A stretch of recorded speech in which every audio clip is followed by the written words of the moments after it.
Eh bien, le wallet qui a fait ça, on le connaît, et c'est le wallet de Alameda. Donc, c'est Alameda qui a soit s'est débarrassé violemment en ayant très très peur tout à coup du STETH, soit c'est une attaque sur le PEG. Mais en tout cas, une chose est sûre, c'est que ils se sont mis à dump. Donc ce soir, on va parler de choses bien intéressantes. En ce moment, il y a beaucoup d'activités, beaucoup de mouvements dans la sphère crypto et dans la finance, autour du Bitcoin, autour des cryptos. Et je remercie Laurent d'être là ce soir pour nous tenir informés. Laurent, tu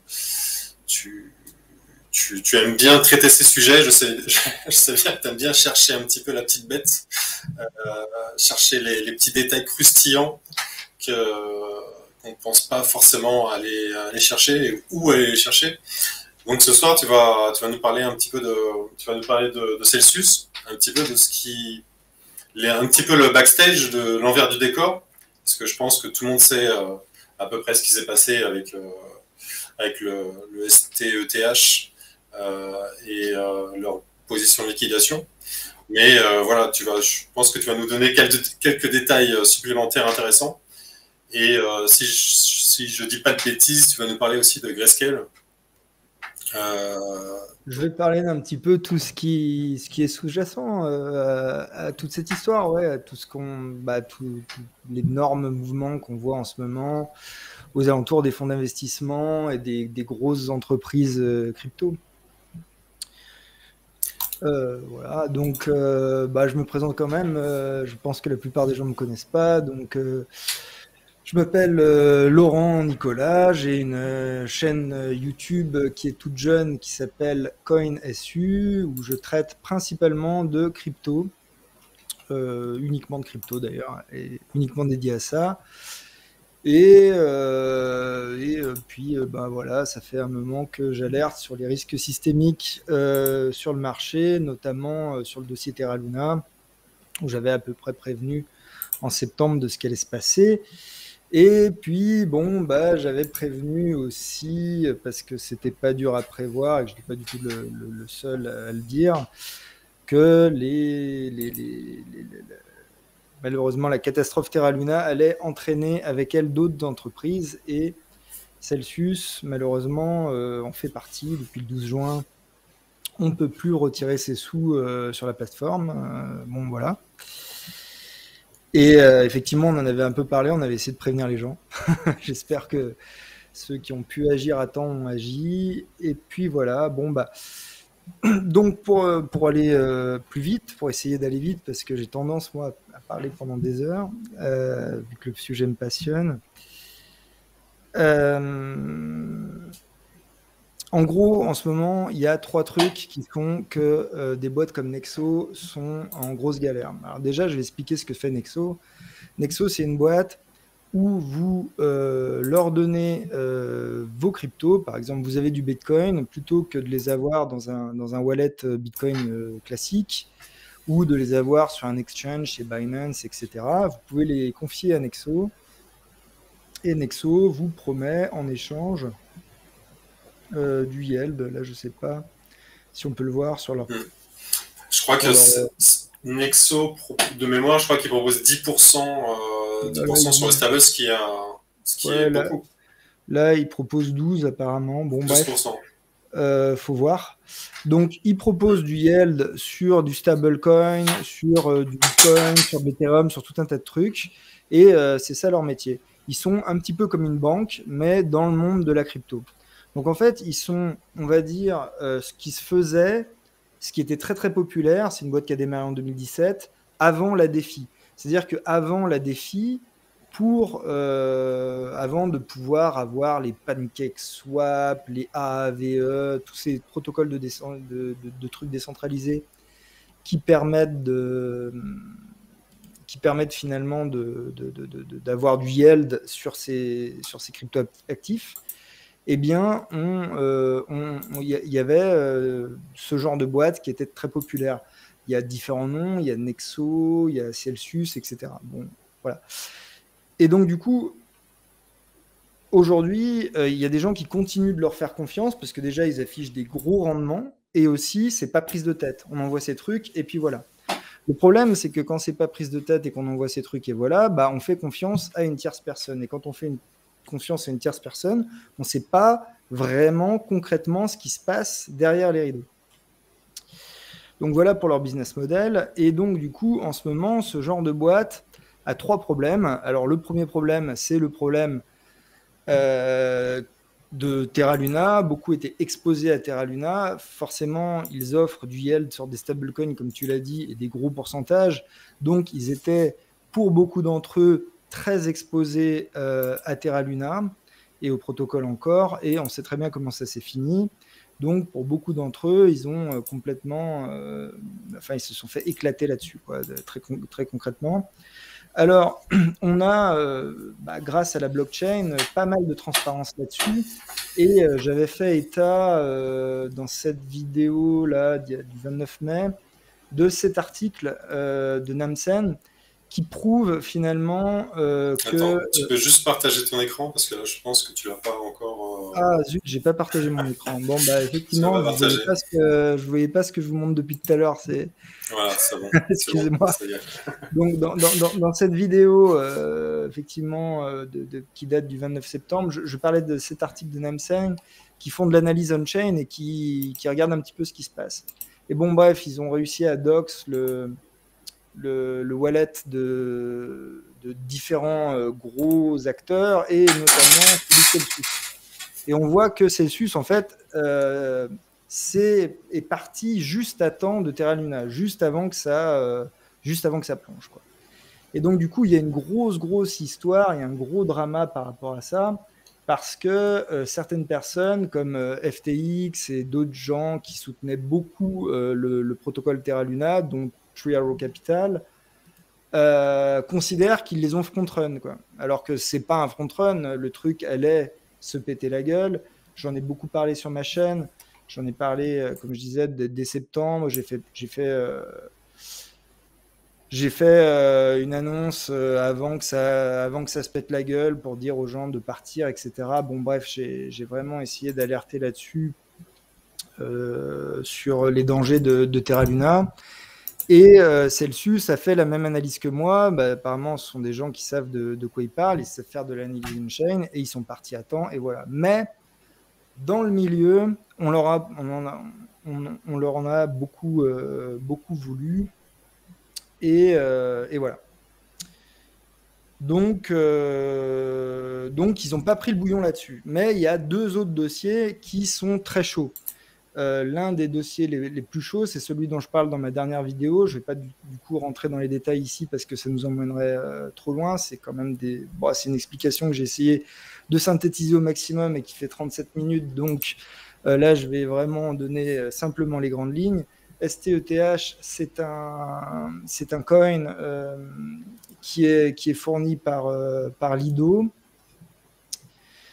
Et en gros, ça permet d'avoir du yield sur ETH. Vous savez que ETH va passer à la proof of stake et qu'on peut déjà aller stacker ces ETH sur la blockchain ETH.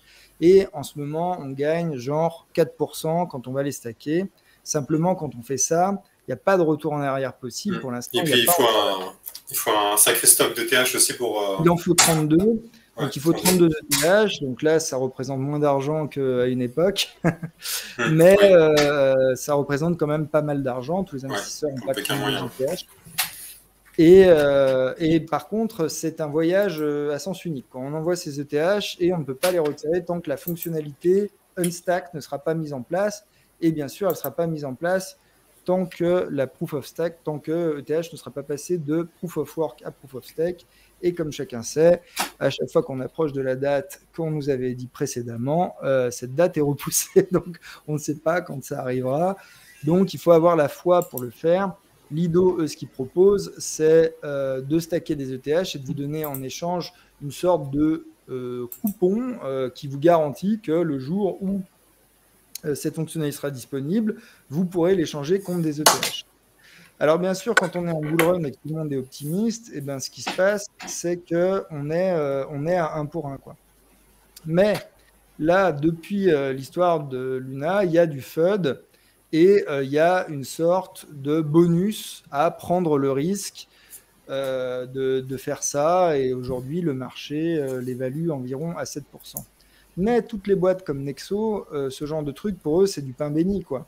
Ils restent plus ou moins liquides et ils ont le yield sur le ETH et ils n'ont même pas à avoir le casse-tête de gérer le nœud par lui-même. Ils font un swap sur Uniswap et hop, ils ont du yield sur leur ETH.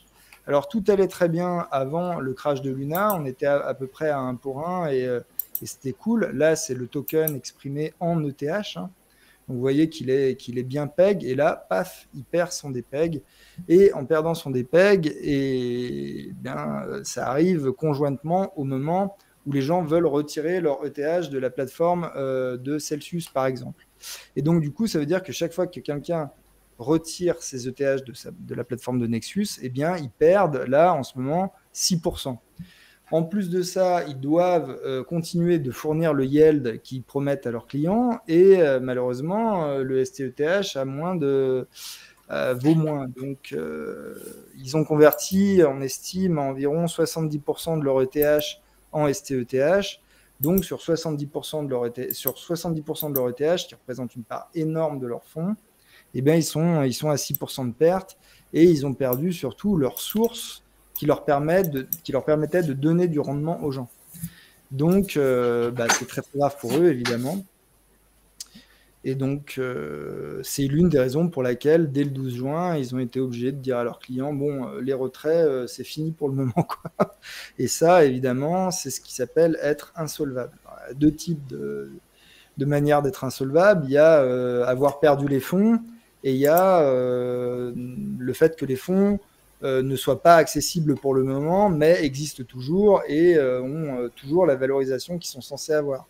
Si par exemple, j'ai, je sais pas moi, 100 coins bloqués dans un protocole pendant 3 semaines et que je peux pas les retirer, je les ai toujours, j'y aurai accès dans 3 semaines. Mais si quelqu'un me demande de les rendre aujourd'hui, eh ben, je peux pas les rendre, donc je suis insolvable. Pourtant, ces coins existent toujours et je pourrais les rendre à un moment X ou Y. Donc, ils sont un petit peu dans la situation B, on va dire. C'est-à-dire que les ETH, le jour où Ethereum passera en Proof of Stake, ils pourront les rendre. Mais pour l'instant, ils ne peuvent pas. Voilà. Alors, c'est un peu plus compliqué que ça et je détaille tout ça ici. Mais pour le moment, on va se contenter de cette explication. Combien je sais qu'ils ont plus d'1 million d'utilisateurs, mais ça représente combien de fonds au total qui sont bloqués? Alors, la dernière fois qu'ils ont mis à jour donc, ils ne mettent plus à jour les fonds qu'ils possèdent sous gestion, ce qu'on appelle l'AUM, hein, tu sais, leur AUM, le dernier qu'ils ont mis de manière publique, c'était 12 milliards. Mais aujourd'hui, on n'a plus de nouvelles. on peut pas dire, quoi. On peut pas dire. D'accord, mais ça, c'est énorme. 12 milliards, c'est pas mal. Hein. Ça commence à faire. Moi, je les prends, par exemple, si tu... Il y a eu des scandales financiers pour moins que ça. Voilà. Donc, 12 milliards, donc c'est pas mal. Et puis, voilà. Donc, il y a cette histoire de STH, il y a cette histoire de Luna. Mais eux, ils ne l'ont pas pris, on va dire, ils ne l'ont pas pris dans la tête parce qu'ils ont été prudents. Simplement, ça a déchaîné, on va dire, la colère d'entreprises comme FTX. On va le voir dans le petit thread que je vais passer tout à l'heure. Et puis le troisième gros dossier, le truc qui est en ce moment, c'est le GBTC. Alors, qu'est-ce que c'est que le GBTC? Pour les gens qui ne savent pas, l'entreprise, il me semble, qui a le plus de BTC à l'heure actuelle, c'est Grayscale. Grayscale, c'est énorme. Donc, eux, c'est 12 milliards aussi, mais ça, c'est uniquement le fonds en Bitcoin. Donc, ce truc-là... ils ont 12 milliards en Bitcoin là dans ce fonds-là. Et en ce moment, donc, du coup, ce truc-là est très important pour les investisseurs parce qu'ils ont le droit, les investisseurs, d'acheter des parts dans des fonds d'investissement. Ça, ils ont le droit de le faire. Par contre, ils n'ont pas le droit d'acheter directement du Bitcoin. Pour ça, il leur faudrait un ETF ou un véhicule financier, n'importe lequel, qui soit OK pour le régulateur, pour la SEC, par exemple. Et Grayscale vend des parts de son fonds en Bitcoin. Et il a été très très populaire. C'est-à-dire qu'à l'intérieur de ce fonds en Bitcoin, il y a je ne sais pas combien de Bitcoin. Aujourd'hui, ça représente 12 milliards. Il faudrait faire la division pour le savoir. Et pendant de très nombreux mois, les investisseurs, comme c'était leur seule manière de s'exposer au Bitcoin directement, eh bien, le fonds, si on faisait 100% des parts du fonds en Bitcoin, ça valait plus que les Bitcoins qu'il y avait à l'intérieur, on va dire. Aujourd'hui, ça vaut moins que les bitcoins qu'il y a à l'intérieur. Une part de Grayscale, ça vaut ça. Ça vaut 0,0009 bitcoin et ça coûte 18 $. Aujourd'hui, le bitcoin s'échange à environ 20 000 $. Et donc, du coup, si vous faites la conversion... Attendez, qu'est-ce que j'ai fait? Voilà. La part de Grayscale est à environ 13 $. Et si vous faites la conversion de combien de Bitcoin vous avez quand vous avez une part de Grayscale, vous avez pour 18 $ de Bitcoin. Donc, on est à environ 25% de réduction. C'est-à-dire que si vous achetez une part de Grayscale, vous achetez du Bitcoin à un discount de 25%. Avant toute cette affaire de bear market, vous achetiez du Bitcoin avec un premium de 5%, 10%, 15%, ça dépendait des moments. Donc,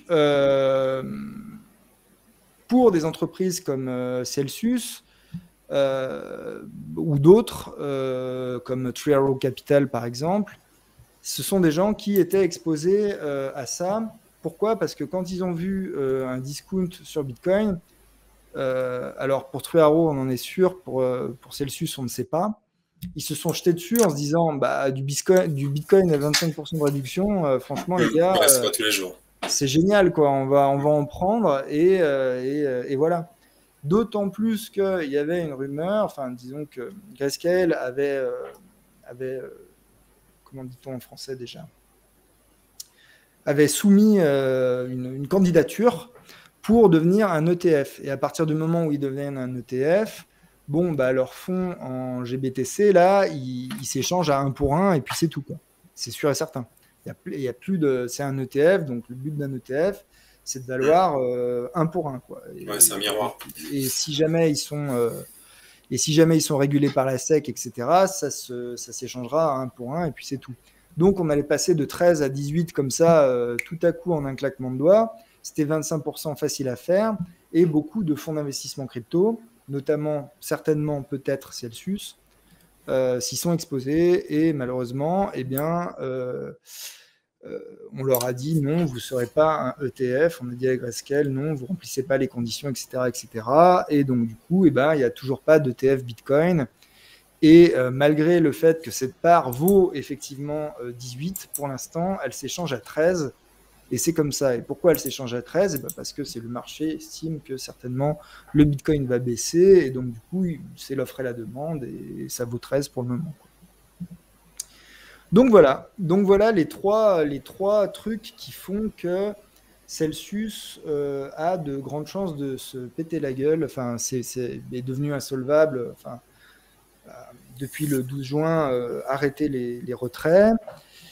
Et maintenant, on peut regarder d'autres faits qui sont assez intéressants. Donc ça, c'est un truc dont j'avais déjà dit la dernière fois. Avant d'utiliser les Ethereum stackés de Lido, c'est-à-dire celui-ci, ils en avaient utilisé un autre qui s'appelait Stakehand. Et donc, du coup, Stakehand, malheureusement, ils ont confié leurs clés à une autre entreprise qui s'appelle Fireblocks. Fireblocks a perdu les clés. C'est incroyable, mais ils ont perdu les clés de leur wallet. Et donc, du fait qu'ils ont perdu les clés de leur wallet, le jour où ce sera possible de déstacker leurs Ethereum, et ben, ils ne pourront pas le faire, tout simplement, ils ont perdu les clés, quoi. Donc, du coup, ils sont en procès en Israël, et même si Stakehand gagne son procès contre Fireblocks, ce qui n'est pas sûr, eh bien, Fireblocks ne pourra peut-être pas rendre les 38 000 Ethers ou les je ne sais pas combien de milliers d'Ethers. Et la plupart de ces Ethers étaient en fait des Ethers de Celsius. Et donc, du coup, ça faisait, à l'époque où le truc a été révélé, 71 millions de dollars. Donc, 71 millions de dollars, quand on a 12 milliards sous gestion, ça fait pas beaucoup. Et c'est pour ça que quand c'est arrivé, bon, bah, il y a eu Motus et Bouche Cousue, c'est Celsius. Et Ils l'ont gardé sous le tapis. Ils l'ont gardé sous le tapis pendant 1 an, et c'est vrai qu'ils s'en sont certainement remis entre-temps. Ils ont certainement fait plein de bonnes opérations durant le bull run. Ils ont certainement réussi à couvrir leurs pertes.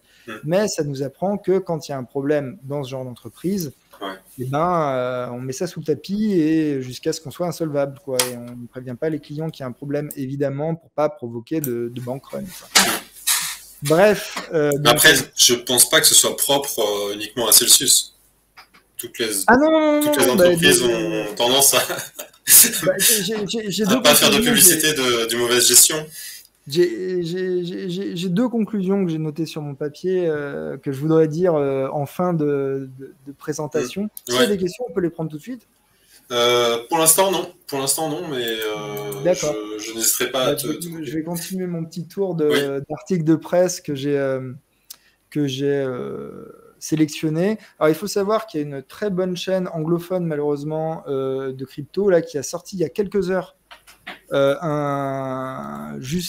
bien qu'on avait déjà choisi ce sujet il y a 2-3 jours avec Diabolo, il y a quelques heures, il y a une très bonne vidéo qui est sortie sur le sujet de Coin Bureau. Alors, j'ai pas appris grand-chose, mais ils font un bon résumé aussi. Bref, fait intéressant, ça date de octobre 2021. Tether, c'est l'entreprise qui s'occupe de USDT. Eh bien, on sait par exemple qu'il y a 1 milliard qui sont en prêt à Celsius. C'est-à-dire que Celsius a emprunté 1 milliard à USDT. On sait que les USDT, c'est pas des dollars qui sont en banque, c'est de la dette. Okay, et donc, du coup, il y a un des milliards d'USDT qui est 1 milliard qu'ils ont prêté à Celsius. Entre-temps, combien Celsius a remboursé de ce prêt ? Je ne sais pas, mais si on regarde CoinGecko et qu'on regarde un petit peu, ça représente environ 67 milliards USDT. Donc, il y a 1/67e de la dette de Tether potentiellement, qui est un prêt à Celsius. Et Celsius est insolvable. Je dis ça au passage, chacun fait comme il veut. Si vous voulez, vous pouvez garder vos USDT. Moi, j'en ai pas, par exemple. Mais bon. C'est quand même... c'est pas négligeable, quand même. Bah, 1 milliard de carottes pour USDT, on va voir ce qu'ils font. Hein. Je sais pas. Hein. Ça se trouve, USDT, ça fait longtemps que c'est sous le tapis, mais on sait pas ce qui est collatéralisé derrière cette dette. On va passer à la nuit. Ça se trouve, il y a que dalle. On va passer à la nuit suivante, parce que je t'ai promis de faire vite, et si on s'arrête 5 minutes, on va pas y arriver. Non, mais USDT, c'est quand même un sujet sensible. Je t'ai prévenu, il y a du biscuit, on va essayer de faire vite, mais on n'a pas de pouvoir magique, on peut pas aller plus vite. USDT, c'est sensible. Donc voilà, USDT, c'est sensible. Pour faire le raisonnement pour les gens qui n'ont pas exactement toute la culture nécessaire pour comprendre cette news, les stablecoins sont, on va dire, la colonne vertébrale de toute la crypto, et USDT, c'est le plus gros stablecoin. Si USDT saute, c'est 67 milliards qui disparaissent de la surface de la planète crypto. La dernière fois qu'un événement comparable est arrivé, c'était UST, et c'était 18,7 milliards. Donc là, on parle d'un événement d'une magnitude de plus de 3 fois plus grosse, et sachant qu'à l'époque, on était à combien sur le BTC je ne sais plus, enfin bon, bref. Si ça arrivait, il n'y a pas de question à se poser. le BTC va plonger. Ouais. Mais Un risque systémique mais très important. ce coup-ci, je vous garantis qu'il y a beaucoup, beaucoup, beaucoup d'entreprises qui vont couler. Et là, on parle de Celsius, on parle de Three Arrow, mais si USDT plonge, c'est carrément des Binance, des Coinbase, des gens comme ça qui vont couler. Et là, bon, le risque systémique, c'est autre chose. Donc, c'est pour ça que ce genre de news est intéressante. Donc, on se rappelle, peu de gens s'en rappellent d'ailleurs, j'ai l'impression, mais en 2021, il y a eu ce genre de choses qui se sont passées. Et il faut s'en rappeler parce que c'est important quand Celsius est insolvable, c'est à noter. Bref, alors ils ont des petits problèmes, hein, ils font l'actu. En novembre, là, on avait eu Mosh Hodge qui était le CFO. Donc, CFO, c'est un poste très important. Hein. On appelle ça les C-level dans le monde anglo-saxon. C'est-à-dire que c'est des gens qui ont des postes clés dans des entreprises. Donc, CEO, c'est les gens qui s'occupent de l'opérationnel. CTO, c'est les gens qui s'occupent de la technique. Et CFO, je ne suis pas sûr de moi, mais je crois que c'est les gens qui s'occupent de la finance. Peut-être une petite recherche. C'est le responsable financier. Voilà, c'est l'équivalent du DAF pour nous, si je ne me trompe pas. Et donc, lui, il a été arrêté pour des opérations de blanchiment d'argent. Bon, ça n'inspire pas forcément confiance. Et ça, c'était il y a 7-8 mois, quoi. Voilà. Bon, une brebis galeuse. Voilà, mais une brebis galeuse, 6 level dans la boîte. Hein. Faut faire gaffe. S'il faut, ouais, ça la fout mal. Alors, un autre truc qui nous avait occupé aussi à l'époque, ça aussi peu de gens s'en souviennent, quand on est en bull run, les gens ne sont pas attentifs à ce genre de choses. Badger s'est fait hacker et en gros, on avait Celsius qui déclarait avoir perdu 12 millions de dollars là-dedans. En réalité, l'analyse on-chain nous dit qu'ils en ont perdu entre 50 et 60. Moi, je dirais plutôt 50 après avoir un peu étudié la question à l'époque. Mais certainement pas moins de 50 millions en BTC à l'époque. Donc, ça s'accumule, hein, les 70, on se rappelle, là, c'est 50. Bon, tout de suite, ça fait plus de 100 millions de dollars, etc. Bon, ça s'accumule. Il y a tout ce qu'on sait, puis il y a tout ce qu'on ne sait pas. Hein. Donc, voilà. Alors, autre... Oui, ça, c'est uniquement Alors ça, c'est du hack, et on le sait, quoi. C'est sûr. Alors, c'est doxé, on sait que c'est eux. Y a pas de... Attends, c'est sourcé où, chaque information? Alors ça, c'était sourcé sur... Je viens de fermer la tab, malheureusement. C'était sourcé sur... je ne sais plus exactement. Enfin, ça fait le tour de toute la presse crypto. Donc, vous tapez, vous le trouverez. Voilà. Sinon, il y a une époque pas si lointaine que ça, donc c'était en novembre 2021, donc il y a quelques mois, où Celsius s'était lancé à fond dans le mining. Donc ils avaient dépensé beaucoup d'argent et ils avaient... voilà, il y a eu le truc de la SEC dessus et tout ça. Donc, il y a beaucoup d'investisseurs qui ont mis de l'argent dedans. Et le mining, en ce moment, ça ne va pas très fort. Je ne vais pas m'étendre là-dessus, mais en gros, il y a deux types de mineurs. Il y a ceux qui ont l'électricité gratos et ceux qui ont l'électricité payante, en gros, quoi. Donc, ceux qui font leur électricité avec de l'énergie renouvelable, etc., c'est des coûts des coûts d'investissement au début, et puis après, c'est des coûts d'exploitation qui sont minimales, et en fait, ils ont leur électricité qui est dans leur coût d'investissement initial. Et puis, il y a ceux qui sont exposés en fait au coût de l'électricité. Donc, en ce moment, déjà, on a un coût des matières premières énergétiques qui a explosé. J'imagine que les gens qui font du trading chez Diabolo savent à petit peu près ce qui se passe sur les énergies fossiles. Et ça impacte les mineurs à énergie fossile. Et eux, ils font ça aux États-Unis. Donc, je ne sais pas à quel point ils sont sur l'énergie fossile. Ben, ils y sont très, très, très probablement énormément exposés. Là, c'est un coût de 500 millions de dollars. Et comme je l'explique dans cette vidéo, capitulation des mineurs, les mineurs qui sont en énergie fossile ont déjà, pour beaucoup d'entre eux, ou vont être contraints pour beaucoup d'entre eux, à débrancher leur machine. Ceci dit, il faut expliquer que c'est des gens qui savent utiliser le marché option, donc se couvrir sur, par exemple, un changement de prix dans le Bitcoin ou un changement du prix de l'électricité. Mais là, ils sont à un stress maximal. On estime qu'à peu près 20 000 $, c'est vraiment le plancher où ils peuvent continuer de brancher leur machine. Si le prix descend en dessous, ils vont plus être rentables, les mecs. Oui, donc, tu avais partagé aussi un graphique avec dans TradingView où il y avait un indicateur justement de la rentabilité du minage. Ouais, bah ça fait partie des trucs dont je parle dans ma vidéo. On peut aller voir vite fait. Et on est vraiment au floor. Ah bah là, on est. Floor de rentabilité. Là, j'avais partagé quand c'était à 17 000 parce qu'on avait traversé le plancher. Mais vous voyez que là, c'est environ 20 000 hein, le floor. Hein.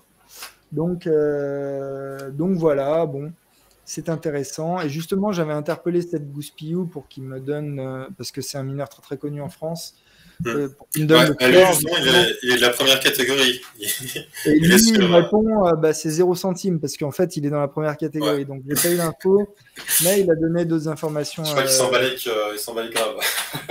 Bien sûr, mais c'est quand même intéressant de le savoir. Mais malheureusement, il n'a pas cette info. De toute façon, cette info, on ne peut pas l'avoir parce que tout le monde a des tarots différents, que l'on soit dans un pays ou un autre pays, etc. Et puis, il y a le marché option qui couvre aussi. Donc, pendant quelques mois, peut-être que ça ne posera pas de problème, mais au bout d'un moment, ça va coincer. Bon, bref. Et puis, bon, on peut aller voir dans ma petite vidéo, là, j'explique ce qui se passe. On peut aller voir. Vous savez que quand un bloc Bitcoin est miné, il y a une partie de la récompense du bloc qui est transférée vers un wallet. Donc, du coup, on connaît les wallets des mineurs. Du coup, on sait ce qui se passe sur leur wallet. Du coup, on sait s'ils vendent pas, et ce qui est en train de se passer, s'ils accumulent, s'ils vendent en ce moment. Je vous le dis, ils sont en train de vendre. Donc voilà, pression à la baisse sur les prix, etc. Je crois que cette vidéo a beaucoup plu, donc vous pouvez les voir. Donc là, je pense qu'ils sont en train de se prendre une gamelle sur le minage. Alors, combien, on ne sait pas, mais c'est pas glorieux. Autre chose, on a parlé un petit peu du DPEG de STETH. Alors là, vous voyez, sur Cointelegraph, on a des experts. Je ne sais pas ce que ça vaut, je ne sais pas à quel point ils sont experts. Et l'article, il me semble, n'est pas suffisamment long et détaillé pour qu'on puisse se faire une opinion. Mais eux, ils disent que voilà, rien n'empêche le marché d'estimer un STETH à 50% d'un ETH du fait de l'incertitude du moment où on pourra les retirer, du fait de ce genre de choses. Et donc, du coup, ils n'ont peut-être pas fini leur chemin de croix. Est-ce qu'ils ont pris leur perte ou pas? Vraisemblablement non, vu la quantité d'ETH qu'il y a sur le marché et vu la quantité qui a été vendue, ils n'ont pas pris l'ensemble de leurs pertes. Jusqu'où descendra le DPEG du STETH? Nul ne le sait. En tout cas, à long terme, un STETH égale un ETH, moins des éventuelles pertes de clés, moins des éventuels hacks, etc. Pour l'instant, ça vaut 1 pour 1, mais on ne sait pas l'avenir. Bref.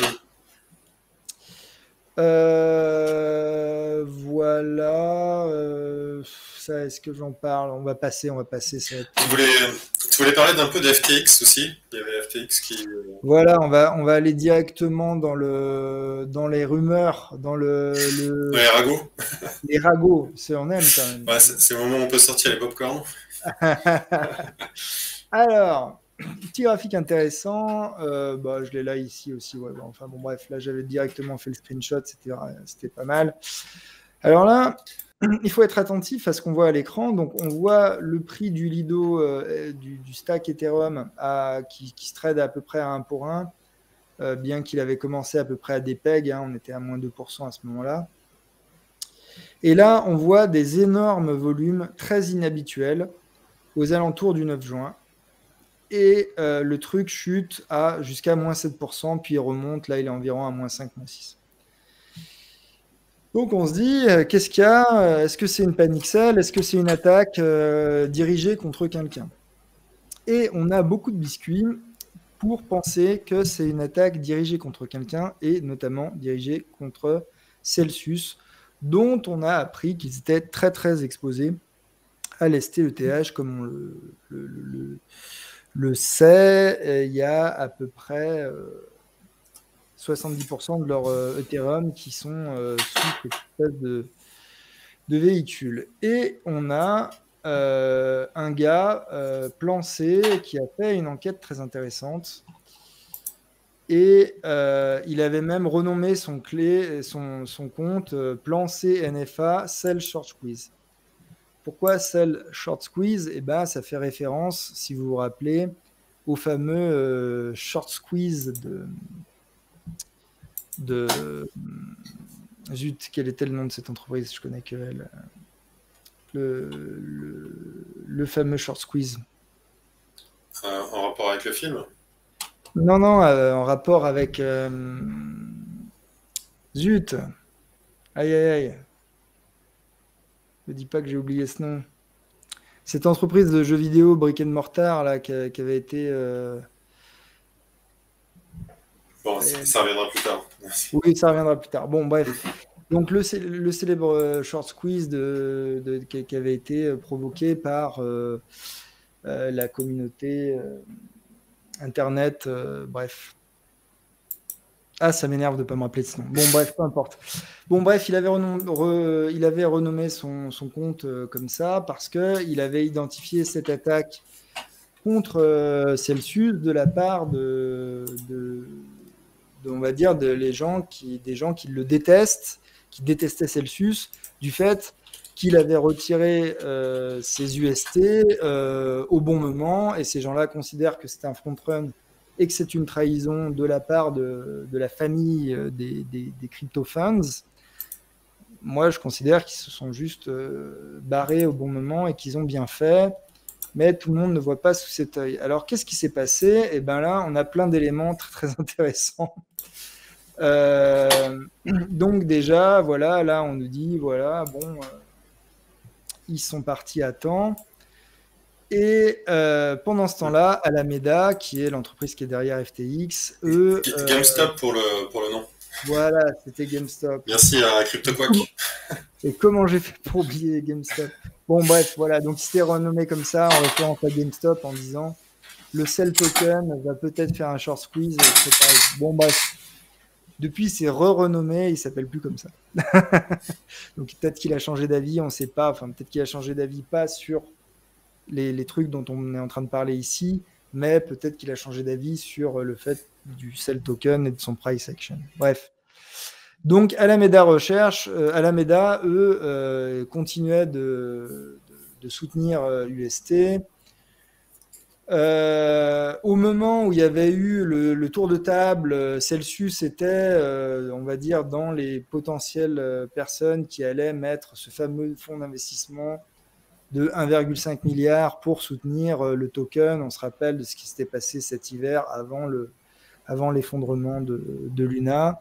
Et finalement, apparemment, ils avaient décliné, ils avaient décidé de ne pas rentrer dans le jeu du Luna, de l'UST, de sauver encore protocole, etc., etc.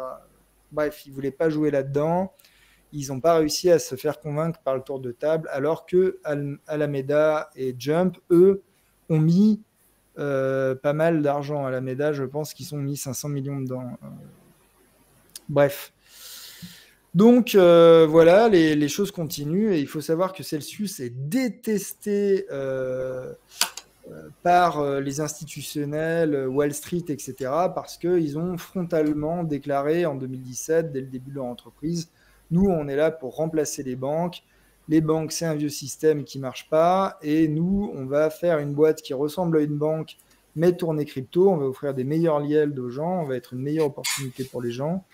Et c'était leur ambition. Donc, du coup, ils se sont frontalement attaqués au système bancaire et le système bancaire les déteste et attendait patiemment de pouvoir les dézinguer. Et Alameda, eux, sont plutôt en bon terme avec les banques. Hein. Bon, bref, on va le voir. C'était un peu ce qu'avait fait le CEO de Terra Luna aussi. Il avait un peu défié les institutions bancaires Oui, J'ai mais l'impression que ça porte pas chance. oui, c'est pas attaquer frontalement, enfin faire son petit truc à côté en ayant pour espoir un jour d'offrir des meilleures opportunités aux clients, pourquoi pas, mais faire ce genre de déclaration, je trouve ça pas très malin, ça énerve les gens, ça en Ouais, rajoute voilà, beaucoup. on se met des gens à dos pour rien, quoi. Oui, est-ce qu'on a besoin de plus d'ennemis? Non, j'ai pas l'impression. Mm. Bon, bref, en tout cas, lui, c'est pas comme ça qu'il l'a vu. Alors, est-ce que c'était pour faire les gros titres, pour attirer l'attention, pour attirer le bon œil des gens qui aiment pas les banques? Moi, j'en fais partie, par exemple, des gens qui aiment pas les banques. Mais bon, je vais pas faire non plus des grandes déclarations publiques pour dire que je vais leur détruire, parce que tout simplement, je m'en sens pas tellement capable. Et puis, de toute façon, je n'ai pas vraiment envie de m'attirer leur inimitié non plus, hein. C'est certainement des gens très bien partout. Bon, bref. Donc, l'histoire continue. On voyait que même à l'époque, hein, Celsius faisait partie des gens qui allaient faire partie de ces fameux trucs. Et puis, finalement, ils n'en ont pas fait partie. Au moment du crash de Luna, ils étaient bien. Ils ont dit non, on s'est retiré avant. On n'a pas subi ce truc-là. Et puis, pendant ce temps-là, voilà quoi. Triaro Capital, qui en ce moment est vraiment dans la sauce. FTX, Galaxy et Jump ont essayé de faire des choses, alors que Celsius, eux, sont tout simplement retirés. Ça a été vécu par ces acteurs comme une trahison, ou ça aurait été vécu. Là, on est dans le conditionnel, hein, depuis tout à l'heure, hein. Donc on mélange des informations factuelles et des informations conditionnelles. Donc, du coup, ça aurait été vécu comme une trahison, voire même comme un front-run. Et voilà. Donc, du coup, à partir du moment où on a su, donc Jump était dedans, etc. Et à partir du moment où on a su, comme dit Julian Hobbs, la Familia, donc c'est entendu le cartel un petit peu des fonds d'investissement crypto, a considéré que Celsius avait trahi, quoi. Et voilà que c'est la guerre. Et voilà que c'est la guerre. On a des gens très influents comme cette personne, Sam Trabucco, et directement FTX, qui se sont mis à chasser les seuils de liquidation de Celsius pour liquider Celsius, et qui se sont mis à chasser Opération Liquidity Celsius Engage, comme on dit. Donc ça, c'est le CEO de FTX, et ça, c'est ce fameux Trabucco. Et ils sont partis là-dessus. Et tout ça, effectivement, c'est de la spéculation, on n'en sait rien. Mais ce qu'on sait, c'est que les volumes que j'ai montrés tout à l'heure sur le STETH, eh bien, le wallet qui a fait ça, on le connaît, et c'est le wallet de Alameda. Donc, c'est Alameda qui soit s'est débarrassé violemment en ayant très très peur tout à coup du STETH, soit c'est une attaque sur le PEG de STETH, soit pour viser Celsius, soit pour d'autres projets, on ne le sait pas. Mais en tout cas, une chose est sûre, c'est que ils se sont mis à dump. Voilà. On a d'autres screenshots très intéressants. Et donc, voilà. Beaucoup de gens les soupçonnent d'avoir fait ça. Un autre screenshot qui est très intéressant, c'est celui-ci, où on voit les différents volumes d'échanges à la baisse sur différents exchanges. Et on voit que sur FTX, c'est énorme par rapport aux autres exchanges. Donc, du coup, FTX a probablement. Enfin, c'est sur FTX que ça s'est passé, alors que les plus gros volumes sont habituellement sur Binance. Donc, quand on voit un volume comme ça sur Binance et un volume comme ça sur FTX, on sait qu'il y a un truc qui n'est pas normal, quoi. Donc, du coup, on peut supputer que FTX a voulu faire dépeg le STETH. J'entre pas dans les détails. Mais, FTX est très très très bien avec le monde de la finance en général. Euh, ils ont fait un funding round avec une valo de 25 milliards, c'est beaucoup. Et on a même une petite photo avec Bill Clinton. Alors ce genre de photo veut rien dire, hein, bien sûr, mais en tout cas, il rencontre, il a l'opportunité de rencontrer des gens puissants. Mais en même temps, quand on a une boîte qui a une valo de 25 milliards, on a toujours l'opportunité de rencontrer des gens puissants. Il vaut mieux, et puis il vaut mieux, sachant qu'il est régulé aux États-Unis, il vaut mieux qu'il se mette bien avec. Voilà, donc il a tendance à se mettre bien. Ce genre de photos, j'ai tendance à les critiquer parce que c'est pas parce qu'ils seront rencontrés et que là ils sont. Non, il faut faire attention aux images, ouais. Qu'ils se connaissent bien, mais il est certain en tout cas que SBF, comme on l'appelle, c'est une personne qu'on appelle par ses initiales parce que son nom est difficile à prononcer, Sam Bankman-Fried, un truc comme ça. Pardon? Sam Beckman. Sam Beckman, voilà, enfin SBF, on l'appelle. Il est certain qu'il a des bonnes connexions avec des gens très très riches. Il est certain qu'il a fait gagner beaucoup d'argent à des gens très très riches en les faisant investir en site dans des projets, etc. Et c'était un des premiers financeurs de la campagne de Biden aussi. Je crois pas, non. Je crois qu'il projette de mettre beaucoup de milliards dans la prochaine campagne. Je pensais que c'était sur la dernière campagne. T'es sûr? Je ne suis pas sûr, mais en tout cas, je ne sais pas combien il a mis dans la dernière, dans la précédente, mais en tout cas, ce qu'il a annoncé pour la suivante, c'est du très lourd. C'est encore plus lourd. Très très lourd. Et puis, en réalité, on a appris que FTX, via un autre véhicule d'investissement, je ne sais pas quoi, allait investir aussi comme des malades chez les Républicains. Donc, pile je gagne, face tu perds. En fait, ils arrosent tout le monde. Ouais, c'est un. Ouais. Du coup, maintenant, FTX, c'est vraiment un acteur. Donc, puissant, ça va devenir un acteur comme Grayscale, finalement. Qui fait de la politique, qui fait de la finance à très haut niveau. Et voilà. Est-ce qu'il joue dans la même cour que Grayscale, par exemple? Ou pas encore? Grayscale, là, on le voit, leur simple fonds de Bitcoin est à 12 milliards, mais ils ont d'autres fonds sur d'autres cryptos. Combien ils pèsent au total, je ne sais pas, je l'ignore, il faudrait vérifier sur Google. Mais en tout cas, là, on voit que FTX, ils sont sur des valos de 25 milliards. C'est beaucoup. Je crois que ça doit être à peu près... voilà, c'est des gens qui sont certainement... faut voir aussi que FTX est l'exchange qui a la plus grosse croissance. C'est pas le plus gros exchange, mais c'est celui qui a la plus grosse croissance. Et je crois que sur les produits dérivés, ils n'en sont pas encore au niveau de Binance, mais tu sais, c'est les produits dérivés qui rapportent le plus d'argent parce qu'il y a des liquidations, etc. Ça rapporte plus que le spot. Et sur les produits dérivés, c'est certainement un des meilleurs exchanges. Donc, il n'y a pas de doute sur le fait que la croissance de FTX va continuer. Ils investissent massivement. Je pense que c'est des gens qui font les choses bien. Cependant, ils se sont pris des gros bouillons là, sur Luna, sur d'autres choses. Donc, faut voir. Je sais pas. Enfin, ils étaient apparemment très copains avec Triaro Capital, qui a beaucoup de problèmes en ce moment. Donc, voilà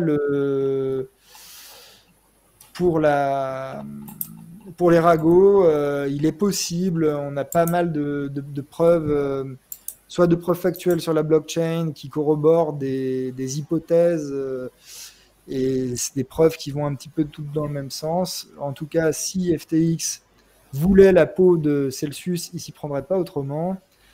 Et malheureusement, à force de se faire la guerre les uns les autres, ça va pas tirer le marché crypto vers le haut, tout ça. Ouais, c'est sûr. Mais par contre, ça va leur donner l'opportunité, enfin les survivants pourront racheter les mourants à pas cher et 1,7 million d'utilisateurs dans la crypto, j'imagine que ça intéresse... c'est Nexo qui a fait une offre, il me semble. Nexo a fait une offre, ouais. Nexo a fait une offre, mais je doute pas que FTX se fera un plaisir de faire une offre également. Oui. Oui, parce que oui, c'est quand même 2 millions d'utilisateurs. Il y a des appétences sûres.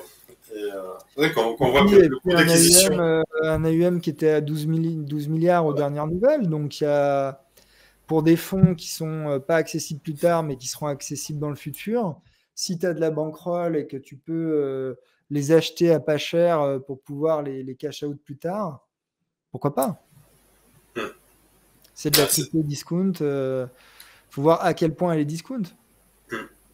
C'est bien que tu nous éclaircis un petit peu ce backstage sur le monde merveilleux des cryptos, parce que en bull market, on a l'impression que c'est le monde des bisounours, mais derrière l'écran, c'est une vraie guerre en fait entre chaque acteur.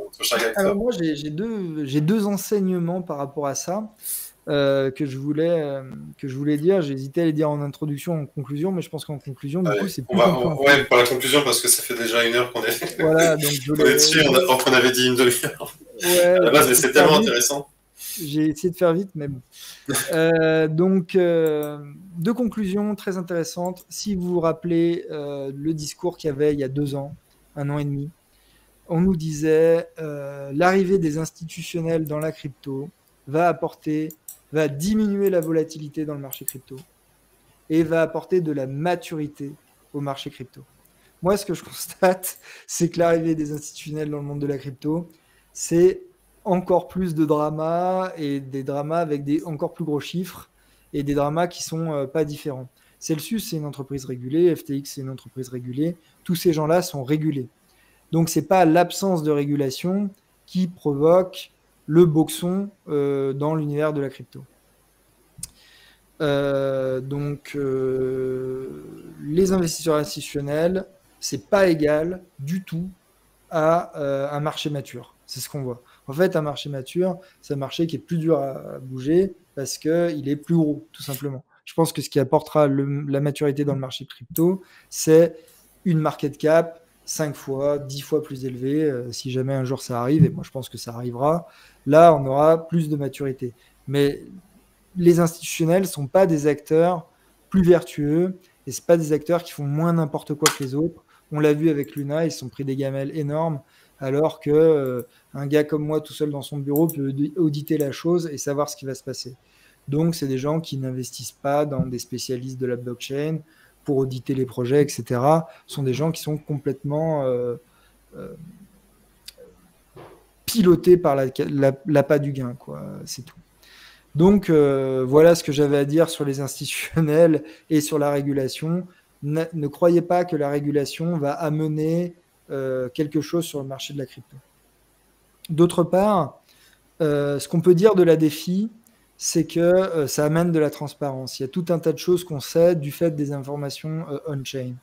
Ce qui est en train de se passer dans l'univers de la crypto à ces niveaux-là, à ces échelles-là, on le sait principalement parce qu'on peut dox les portefeuilles des gens et voir les échanges qu'ils font entre les différentes blockchains, quand ils s'envoient un truc, quand FTX envoie des fonds vers Binance, ou quand FTX envoie des fonds dans tel protocole, quand Celsius utilise des STETH, etc. On le sait, c'est des choses qu'on ne saurait pas dans la finance traditionnelle.